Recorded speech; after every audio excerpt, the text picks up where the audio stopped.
Hello students. तो आज हम first chapter real number 10th class का एक्सरसाइज 1.1 करने जा रहे हैं। तो हमारे पास फर्स्ट क्वेश्चन है, use Euclid division algorithm to find the HCF of 135 and 225। ये हमें दो नंबर दिए हुए हैं और यूक्लिड डिवीज़न एल्गोरिदम लगा के हमने हाईएस्ट कॉमन फैक्टर मतलब एचसीएफ निकालना है। तो आपको पता होना चाहिए ये कि यूक्लिड डिवीज़न एल्गोरिदम क्या होता है। Students, Euclid division algorithm EDA Euclid division algorithm एक स्टेप होता है। तो इसको हम HCF को फाइंड करने के लिए ये स्टेप लगाएंगे, A is equal to B cube plus R. तो A डिविडेंड होता है, B डिवीज़र होता है, Q क्वेशंट होता है और R रिमाइंडर होता है। ठीक है, तो अब हमारे पास इसमें से इन दोनों नंबर में से HCF को फाइंड करना है। तो हम पहले क्या फाइंड करेंगे कि इन दोनों में से बड़ा कौन सा है। ठीक है, हमारे पास स्टेप 1 है A ग्रेटर देन B। जो A है वो बड़ी होनी चाहिए और B छोटी होनी चाहिए। बड़ा नंबर कौन सा है? 225 एंड B 135। छोटा B है ना। तो अब हम डिवाइड करेंगे।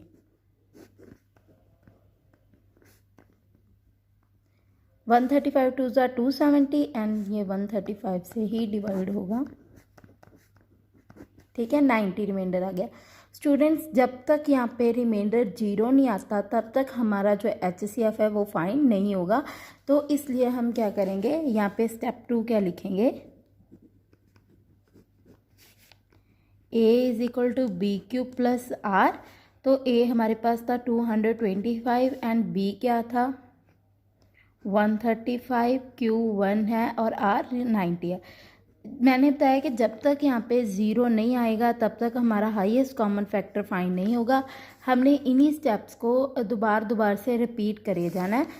तो अब देखो कि यहाँ पे हम लिखेंगे since 90 is not equal to zero, since the remainder 90 is not equal to zero, so we apply the division lemma.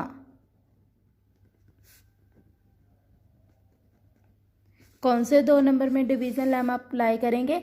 एक डिवीज़र और एक रिमाइंडर में, 135 एंड 90। तो ये दो नंबर थे ना। तो अब हमारे पास स्टेप 1 क्या था, A is greater than B। तो A कौन सी है 135 एंड B क्या 90। ठीक है, तो अब हम क्या करेंगे 135 एंड 90 को डिवाइड कर देंगे। तो 92 जो 180, तो ये भी 1 पे ही जाएगा। 5 13 में से 9 गए 4 आ गया, तो 45 आ गया। स्टूडेंट, अभी भी हमारा जो रिमाइंडर है वो 0 नहीं आया। तो हमारा स्टेप 2 क्या है, A is equal to B cube plus R. तो A हमारे पास कितना है 135 एंड B है 90, क्वेश्चन है 1, रिमाइंडर है 45। तो यहाँ पे हम लिख देंगे since the remainder 45 is not equal to zero, so we have to apply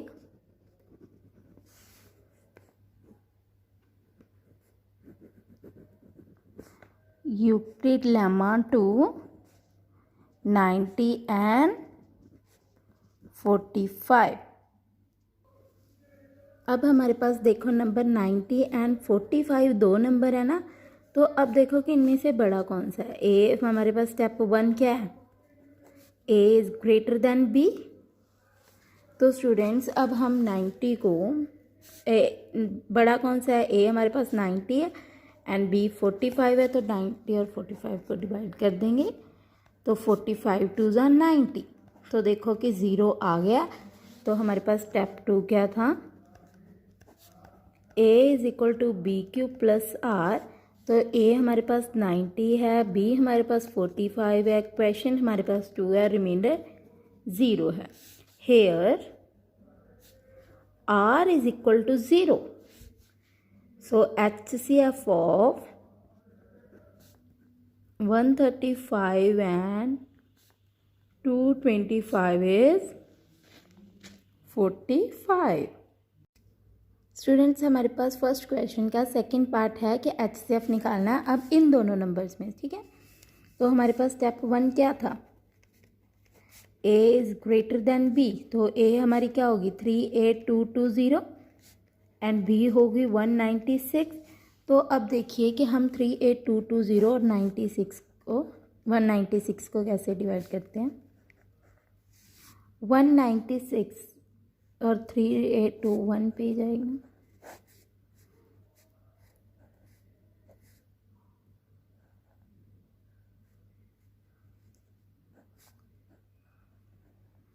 तो अब देखिए 196 9 का क्या होता है 1764, तो 8 आ गया, तो यहाँ पे 5, यहाँ पे 9 आ गया, तो 196 5 ज़ा 980।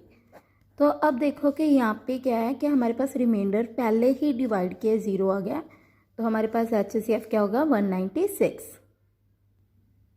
तो हमारा स्टेप क्या होगा, सेकंड स्टेप में क्या लिखेंगे हम, A is equal to BQ plus R। A हमारे पास डिविडेंड वो क्या है 38220 इज इक्वल टू B हमारे पास क्या है 196, क्वेश्चन हमारे पास 195 and remainder 0। So here R is equal to 0, so the HCF of 38220 and 196 is 196। Students, हम फर्स्ट क्वेश्चन का थर्ड पार्ट करने जा रहे हैं जिसमें हमें HCF फाइंड करना है यूक्लिड डिवीज़न एल्गोरिदम लगा के। तो हमारे पास यूक्लिड डिवीज़न एल्गोरिदम वाला स्टेप क्या था, मतलब कि एल्गोरिदम स्टेप होता है यूक्लिड डिवीज़न को परफॉर्म करने के लिए, HCF फाइंड करने के लिए क्या स्टेप है, A is equal to BQ plus R। तो हमारे पास स्टेप 1 क्या है, हमारे पास स्टेप 1 है A is greater than B, तो इन दोनों नंबर में A ग्रेटर है 867 एंड B जो छोटी होती है A से 255, तो 867 को हम 255 से डिवाइड कर देंगे, 255 3 ज़ा 765, तो 2 0 एंड 1 102 रिमाइंडर आ गया। तो हमारे पास स्टेप 2 क्या है, A is equal to BQ plus R, तो A हमारे पास 867 है एंड B हमारे पास 255 है, Q 3 है प्लस रिमाइंडर 102 है। तो हमारा रिमाइंडर 0 नहीं आया, तो यहाँ पे हम क्या लिखेंगे, since remainder 102 is not equal to 0, so we have to apply Euclid lemma 2। कौन से दो नंबर है 255 एंड 102। तो हम फिर स्टेप 1 हमारे पास क्या था, दो नंबर हैं तो A is greater than B, तो A हमारे पास 255 है एंड B 102 है।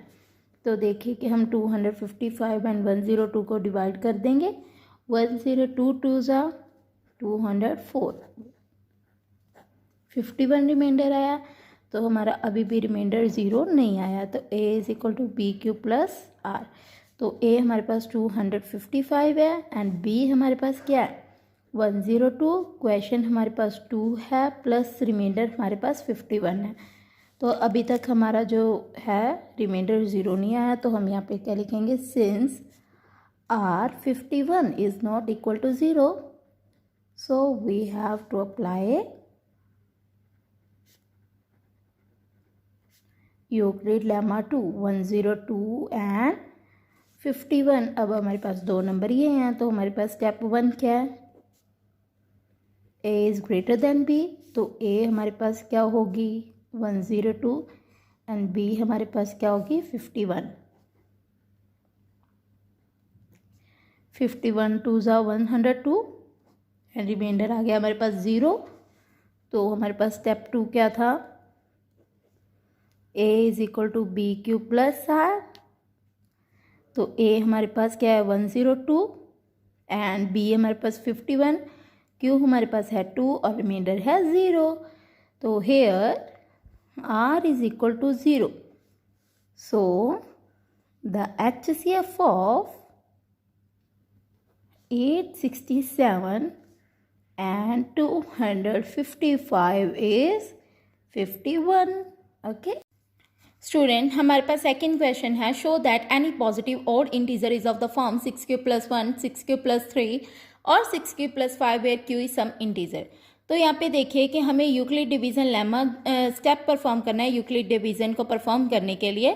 तो वो क्या है, a = b³ + r। तो हम देखें यहाँ पे कि हमें इन्होंने क्या दिया हुआ है कि राइट साइड दी हुई है और लेफ्ट साइड नहीं दी हुई। तो हमें a को लेट करना पड़ेगा यूक्लिड डिवीज़न बनाने के लिए।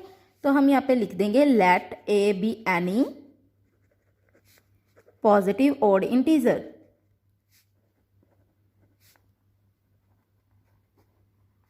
ठीक है, तो अब हमारे पास b क्या है, ये देखो कि b³ + 1, तो b हमारे पास 6 है। ठीक है, तो हमें पॉसिबल रिमाइंडर निकालने के लिए हमारे पास एक कंडीशन होती है कि जो रिमाइंडर है वो 0 या 0 से बड़ा होना चाहिए और b से छोटा होना चाहिए। तो b डिवीज़र है, तो यहाँ पे देखिए कि b क्या हमारे पास 6 है, 0 से बड़ा और 6 से छोटा। तो here the possible remainders are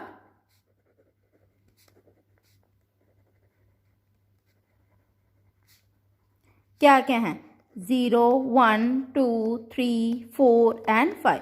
जब हमारे पास r 0 होगी, व्हेन r = 0, तो हमारे पास a क्या होगी, a = 6³ + 0।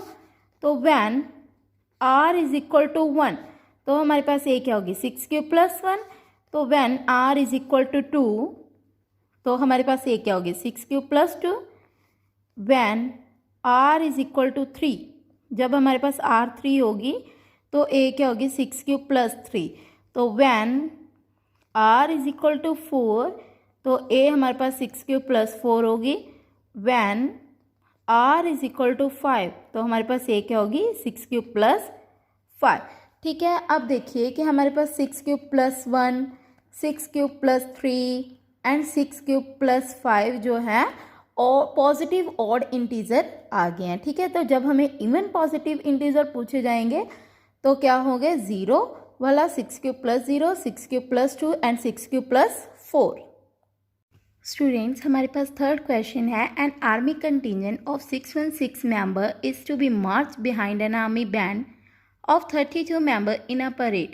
The two groups are to be marched in the same number of column. What is the maximum number of column in which they march? तो हम इसे कैसे सॉल्व करेंगे,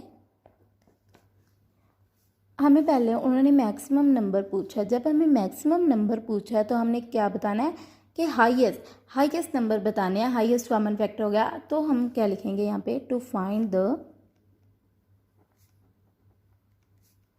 maximum number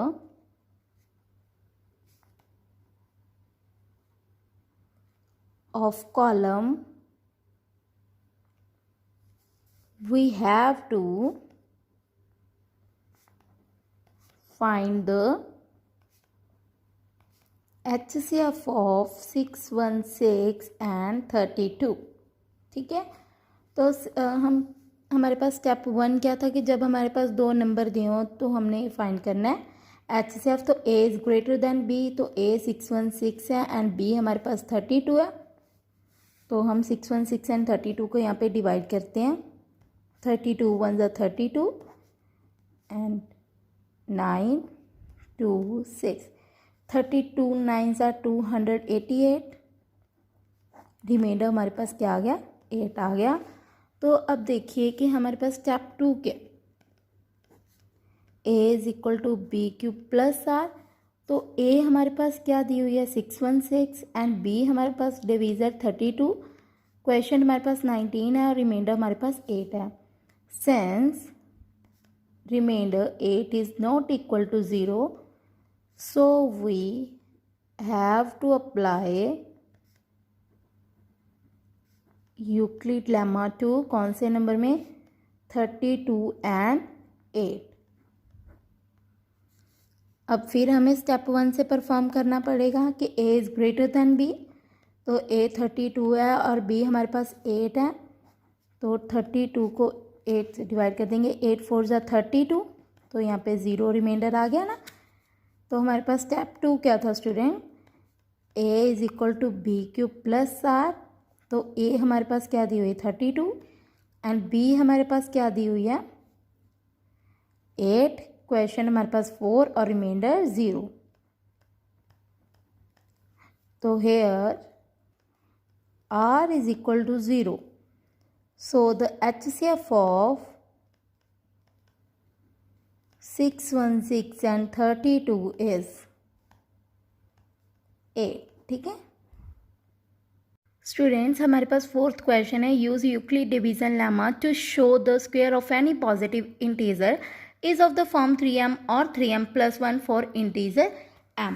तो अब देखिए कि हमारे पास m के इंटीजर में इनको शो करना है, स्क्वायर परफॉर्म करना है, 3m और 3m + 1 की फॉर्म में इनको शो करना है कोई भी पॉजिटिव इंटीजर को। ठीक है, तो हमारे पास यूक्लिड डिवीजन लेमा वाला स्टेप क्या था कि a is equal to B cube plus R. तो अब देखिए कि हमें राइट साइड दी हुई है, मतलब बी क्यूब प्लस आर तो दिया हुआ है, तो हमारे पास ए नहीं दी हुई। तो यूक्लिड डिवीजन लेमा को बनाने के लिए हमें ए को लेट करना होगा, let A be any positive integer. तो अब देखिए कि हमने लेट तो कर लिया और हमारे पास बी क्या है, बी हमारे पास 3 है ना, तो यहाँ पे where a is equal to B cube plus R होता है, तो a is equal to 3 cube plus R. तो हमारे पास रिमाइंडर को फाइंड करने के लिए, पॉसिबल रिमाइंडर निकालने के लिए एक कंडीशन है कि जो रिमाइंडर है वो 0 या 0 से बड़ा होना चाहिए और b से छोटा होना चाहिए, डिवीज़र से छोटा होना चाहिए।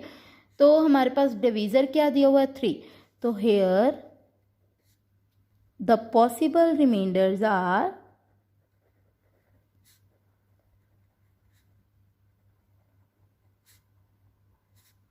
0, 1, 2।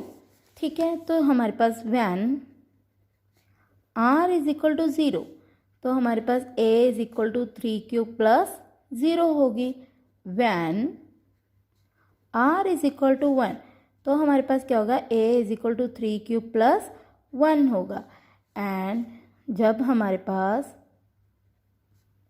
r2 होगी तो a is equal to 3 cube plus 2 होगा। तो अब देखिए कि हमने इनका स्क्वायर परफॉर्म करना है, तो स्क्वायर परफॉर्म करने के लिए हमें जो राइट साइड है उसको स्क्वायर में करना पड़ेगा। ठीक है, तो a is equal to 3q का स्क्वायर रख देंगे, तो a is equal to 3 3 9, 9q square आ गया। तो अब देखिए कि हम 3 को कॉमन ले लेंगे, तो अंदर क्या रह गया 3q स्क्वायर रह गया। 3q स्क्वायर को किसके इक्वल कर देंगे, m के इक्वल कर देंगे, तो हमारे पास 3m की फॉर्म में आ जाएगा square of any positive integer. तो हमारे पास सेकंड है कि 3 क्यूब प्लस 1, तो a is equal to 3 cube plus 1, right side को स्क्वायर के फॉर्म में करना है। तो इसका एक आइडेंटिटी है a प्लस बी के होल स्क्वायर की, a square plus B square plus 2ab। तो a स्क्वायर हमारे पास 9q स्क्वायर आ जाएगा, b स्क्वायर 1 आ जाएगा प्लस 2, 3 2 6, 6 1 6 एंड 6q आ गया ना। तो अब देखिए कि a किसके इक्वल हो जाएगा, 3 को हम कॉमन ले लेंगे, तो 3q स्क्वायर अंदर आ जाएगा प्लस 3 2 6 और 1 को हम बाहर रख लेंगे। तो अब देखो कि 3q स्क्वायर प्लस 2q किसके इक्वल हो जाएंगे, m के इक्वल हो जाएंगे ना। तो a is equal to 3m plus 1। तो हम स्टूडेंट जब हमारे पास पॉसिबल रिमाइंडर 2 था तो हमारे पास ये इक्वेशन बन रही थी ना, तो इसको होल स्क्वायर करना था। तो a इज इक्वल टू, इसकी आइडेंटिटी क्या होती है, a प्लस बी के होल स्क्वायर की, a square plus B square plus 2ab। तो अब देखिए कि हमारे पास a है, पहले a स्क्वायर करेंगे 9q स्क्वायर, b का स्क्वायर 4 आ जाएगा, 2ab, 3 2 6, 6 2 12 एंड 12q आ जाएगा। अब देखिए कि हम 4 को 3 + 1 लिख सकते हैं ना, 1। तो अब देखिए कि हम 3 को कॉमन ले लेंगे, 3 3 9, तो 6 3 4 12 एंड यहाँ पे 3 आ जाएगा प्लस 1। तो इसको हम m मान लेंगे, 3m प्लस 1 आ जाएगा ना, 3q square plus 4q plus 3 is equal to m।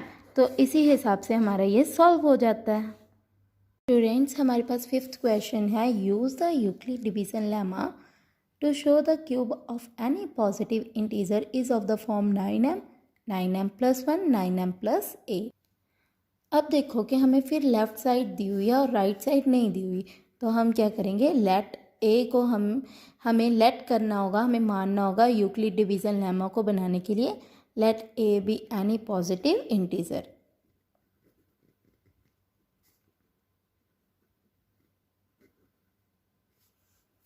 तो हम b को क्या रखेंगे, ये देखो कि a = b³ + r होता है, तो यहाँ पे b 9 आ रहा है, तो स्टूडेंट हम 3 रखेंगे, क्योंकि जब हम 9 को रखेंगे ना तो वो बहुत ज़्यादा आगे तक चला जाएगा, रिमाइंडर इसके पॉसिबल रिमाइंडर 8 आ जाएंगे, तो वो बहुत ज़्यादा स्टेप जो है वो आगे चला जाएगा, तो हम 3 रख लेंगे, क्योंकि 3 के टेबल में 9 आता है। तो मैं दिखाती हूँ आपको करके। तो b को हम जब 3 रखते हैं तो then by Euclid division lemma a = b³ + r, a = 3³ + r। तो हमारे पास इसमें कंडीशन क्या है, जो रिमाइंडर है वो 0 या 0 से बड़ा होना चाहिए और b से छोटा होना चाहिए। तो यहाँ पे b कितनी है, 3 है, तो 3 से छोटा और 0 से बड़ा, 0 या 0 से बड़ा ना, 0, 1 एंड 2। तो अब हम क्या करेंगे कि जब व्हेन r = 0 देन a = क्या होगा, 3³ + 0। तो when r = 1 then a = 3³ + 1। When r = 2 then a = 3³ + 2। तो अब हमें उन्होंने क्यूब की फॉर्म में पूछा है, तो अब हम इनको क्यूबिक कर देंगे। तो जैसे हमारे पास केस 1 में आएगा a = 3³ है, तो हम इसको क्यूब कर देंगे, 3³ को ब्रैकेट में रख के क्यूब कर देंगे। तो क्या आएगा, 3 3 = 9, 9 3 = 27, क्यूब का क्यूब आ गया। तो अब देखो कि हमने 9m की फॉर्म में रखना है ना, तो a = 9 हम कॉमन ले लेंगे और 3 आ जाएगा ना यहाँ पे, तो 3³ हम ब्रैकेट में रख देंगे। तो a = 9, जो 3³ को किसके इक्वल रखेंगे, 3³ = m, तो a हमारा 9m आ गया। केस 1 में ये प्रूव हो गया, हमने इसको शो कर दिया। अब आगे देखो कि केस 2 में हमें क्या है कि a = 3³ + 1। तो a = 3³ + 1 को हम क्यूबिक की फॉर्म में रख देंगे। तो इसकी आइडेंटिटी क्या होती है बेटा, a + b का होल क्यूब की, a³ + b³ + 3a² + 3ab + 3ab²। तो इसकी आइडेंटिटी है, जैसे a³ की क्या होगी, 3 3 = 9, 9 3 = 27, 27³ + 1 और 3 3 = 9, तो 9³ तो 3 27, 27³ b को हम इसलिए नहीं काउंट कर रहे क्योंकि वो 1 है, तो +1 3ab²।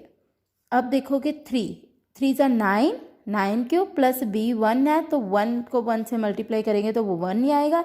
तो अगर हम 9³ को 1 से मल्टीप्लाई करेंगे तो वो तो भी 1 आएगा, तो 9³ सिंपल आ जाएगा। तो अब हम क्या करेंगे, a = 9, 9 को हमने कॉमन ले लेना है, तो 9 3 = 27, क्यू आ गया, तो यहाँ पे भी q² आ गया, प्लस यहाँ पे क्या आ जाएगा, 9q आ जाएगा ना, 1q आ जाएगा, और यहाँ पे बाहर +1 रह जाएगा। a = 9, तो ये किसके इक्वल हो जाएंगे, m के इक्वल हो जाएंगे ना, 3q² 3q³ + 3q² + 1q, मतलब कि q = m, तो 9m + 1। स्टूडेंट, हमारे पास केस 3 में अब क्या है कि a = 3³ + 2, इसको भी हम होल क्यूब में कर देंगे, तो आइडेंटिटी क्या होगी, a + b³, a³ + b³ + 3a² + 3ab²। तो a³ क्या बनेगा, 27 q³ और बी क्यूब क्या बनेगा 8 प्लस 3a² b। तो 3 3 ज़ा 9, 9 3 ज़ा 27, 27 2 ज़ा 54। तो यहाँ पे a² में q² भी आ जाएगा, तो प्लस 3ab²। 3 मल्टीप्लाई 3 9, 9 मल्टीप्लाई 2 2 ज़ा 4, 9 4 ज़ा 36। और यहाँ पे बेटा मैं ये समझाने की कोशिश कर रही हूँ, 3 मल्टीप्लाई 3 प्लस 2 मल्टीप्लाई 2, तो आपका 36 आएगा। ठीक है, तो अब देखो कि हम a इज इक्वल टू यहाँ पे 9 कॉमन ले लेंगे, तो 3 क्यूब आ जाएगा अंदर, और यहाँ पे क्या आएगा 6q² आ जाएगा। हम 8 को बाहर ही रखेंगे, 9 4 ज़ा 36 प्लस 8, तो ये किसके इक्वल हो जाएंगे, m के इक्वल हो जाएंगे ना। 3q³ plus 6q² plus 4q is equal to m। तो a is equal to 9m plus 8। तो हमने इसकी क्यूबिक की फॉर्म में उसको करके तो हमने शो कर दिए हैं। ठीक है, थैंक यू।